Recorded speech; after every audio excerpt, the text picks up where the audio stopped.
May mga bumisida sa kumbento na to na nagsabing meron daw silang kakaibang pakiramdam. Sa dami ba naman ng tumira dito, baka nga merong nagpaparamdam.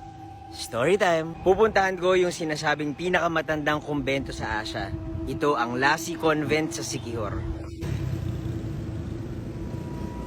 Nung una ko itong nakita, medyo kinilabutan ako kasi luma siyang bahay. Tapos pagtingin ko, parang may nakasilip sa bintana. Ako nga pala si Buji at mahilig ako mag-story time. Kung hindi nyo pa ako fina-follow, i-follow nyo na ako. Katapat ng Lasi Convent, ang Lasi Church, ang San Isidro Labrador Church. Pinatayo ito ng mga paring Agustinian Recollects noong 1887 para magsilbing rest and recreation nila. At nakompleto noong 1891. Ito. Merong museum sa second floor kung saan makakakita kayo ng mga religious figures at Catholic items.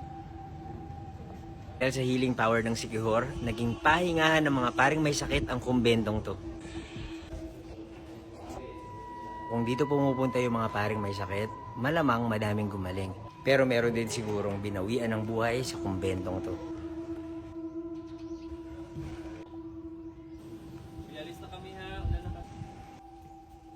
Hindi lang tourist attraction ang Lasi Convent. Nagsisilbi rin tong cultural heritage ng Lasi Siquijor.